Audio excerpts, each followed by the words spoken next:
I want to thank everybody for joining me today at Slot Valley Racing. For those who don't know, my name is Dan, and today we'll be looking at the TFX by OS3. It's a re-review. Something about these chassis have just got me stirred, and we're gonna have to dig back into it and see what's going on.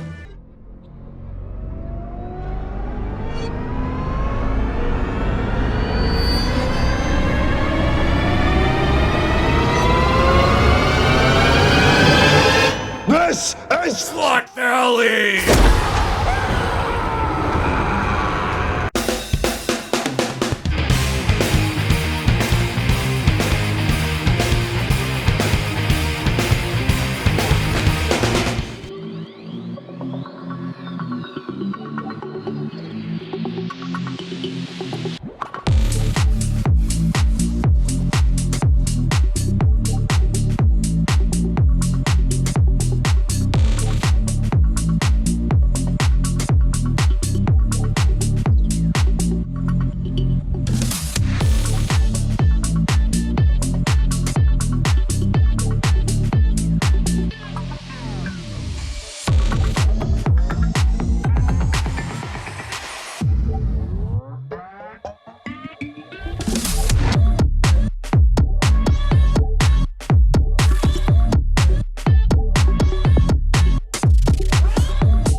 When they arrived, they came in a clear plastic clamshell style case, I guess you could call it, or packaging.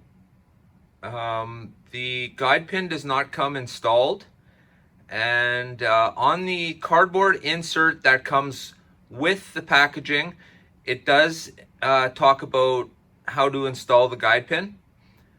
I'll put a link to my previous video for these two cars in the description. If you're interested, you can flip back and check out, see what the packaging looked like. Okay, so here we are.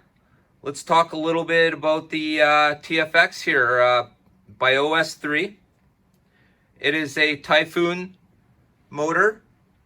It comes in various ohms configuration. It comes in 20. As of recently, it also comes in 18, and it comes in 16.5 ohms, which these two are. It also comes with a 15 tooth or a 19 tooth. Now, they've done absolutely a fantastic job here. If you've ordered the 15 tooth on the gear, on the back axle, on the plastic gear, it will say 5 for 15, and if you've ordered the 19 tooth, it'll say 9 for 19. It is a pancake style motor. The magnets are gray Dragon magnets, and they are the equivalent to AFX T-Jet 500 magnets. The chassis all come in black. The crown gear, the guide pin, and the gears all come in 10 different colors. These are two of them, blue and purple, red, green, yellow, orange, a few other ones. Now, in order to install a cover on these chassis, it requires a special screw. It's a countersink style screw for this chassis. Well, we'll talk about that in a bit. It comes with gel tires and O-ring front tires. So for the guide pin, it's going to require some trimming before you can use it on your track. I'm going to show you right now how you could do that. Okay, so I'm sorry for the shakiness, but you can see the guide pin inside the rail there. I've cut it a little bit shorter because you don't want it banging off the bottom of the well, or the slot, I guess you could say. So when I get them, or anybody gets them for that matter, what you're going to have to do is you do have to install the pin yourself right here, but it just clicks in. It's not hard at all. So what I had to do there, obviously everybody will have to do this, is they're going to have to trim this guide pin. They'll have to trim it down a little bit. Everybody's slot will be a little bit different. So let's have a look at the body up close. Nice copper. It's got staying power, obviously.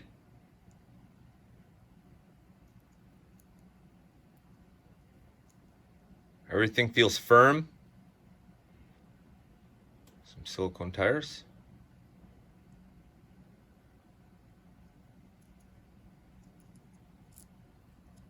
There's a look at the top. These cars are really nicely built. They're a really nice, I guess, hobbyist style collector car. The only problem with these right now is their availability. They are so busy building them. They have a warning on their website right now that tells you basically if you can't wait, don't bother buying one. I think they say 2-week wait. All right.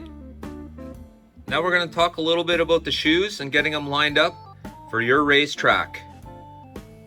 I don't know if you guys ever seen one of these before, and if you haven't, you should at least have one of these or a piece of this in your set so you can line up your shoes just like I'm going to show you how. Now, there's really no need to buy this. You can make it yourself. This is just a 6-inch piece of straight track.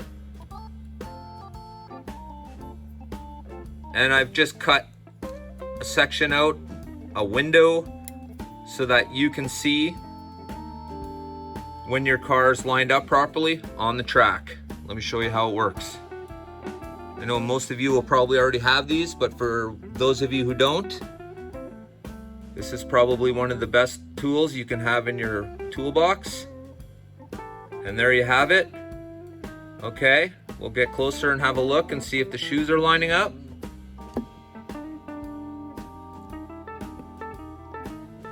Okay, so you see how the shoe is riding totally flush on the rail there? That's what you're looking for. That's the reason for this this jig, this tool, is so that you can see if your cars are lined up on the track, your shoes are lined up properly to be racing on the track.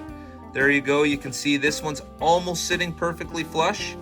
I'm not talking about the back section. I'm not talking about this area over here. I'm only talking about this area right here. This is the part that sits on the rail. So that's how it will look. And here's what the top side looks like. Okay.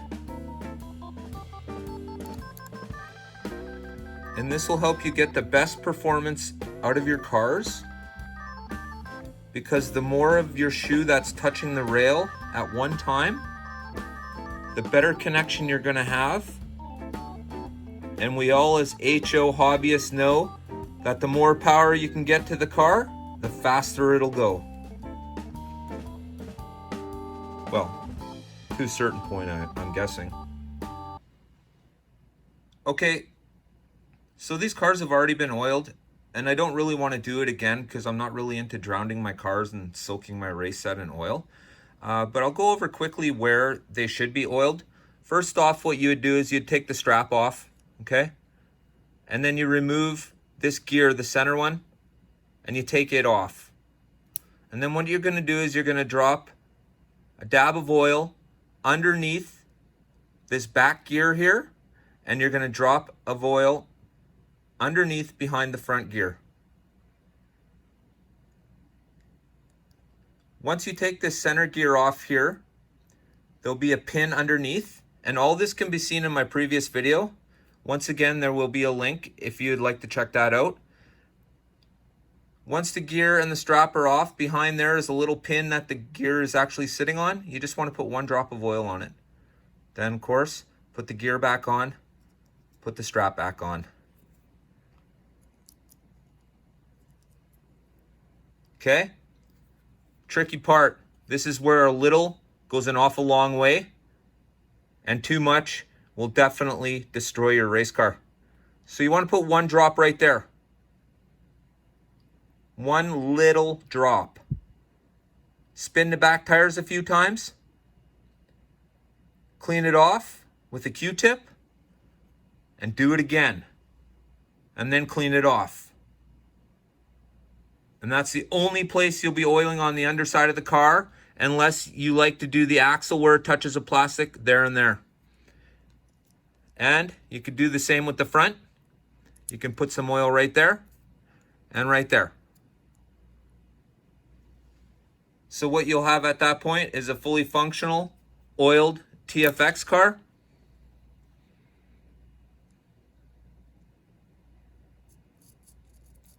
And you'll be ready to roll.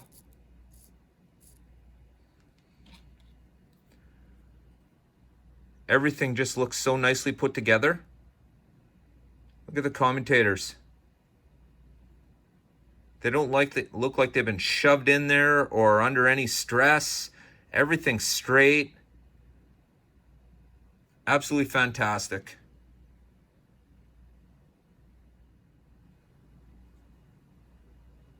So I've had a few people ask me, this car doesn't come with a cover for it. The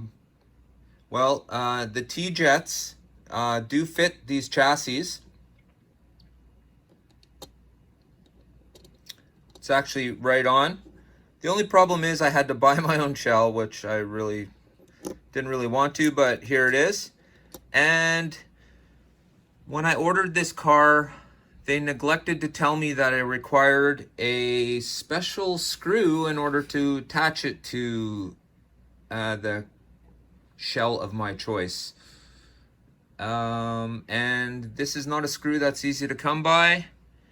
I was really hoping to get them on the track today as of the time of making this video, but that won't be happening, unfortunately. So I'll just show you the shells I've bought for them, and you can clearly see that they are indeed, they are a good fit. Here's the first one. Put it on my coffee cup upside down. Okay. So there's the first one. And that was the blue chassis.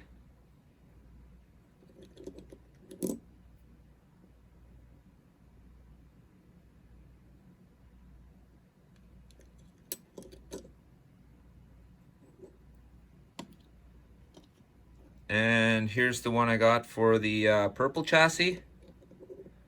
And you can see it fits as well. Wish I could take them for a drive for you guys, but nobody seems to want to sell me a screw, at least not from TFX anyways. So, here they are.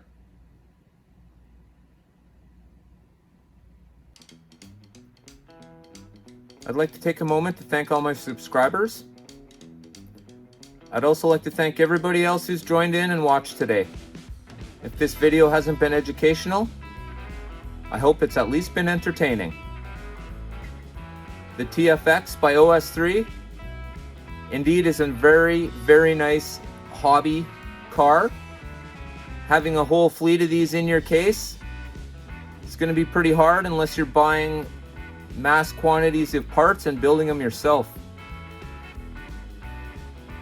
I guess you could say the only thing that's turned me off about the car is the fact that I can't attach it to a shell right now because nobody told me I needed a special screw to attach it to the chassis. It's a shame. And contacting the company trying to get one, they pretty much told me they weren't going to send me one. It's a pretty strange business choice. But anyways, from all of us here at Slot Valley Racing, don't forget, get your heart racing. What? Did we just become best friends? Yup. You want to go do Slot cars in the garage? Yup.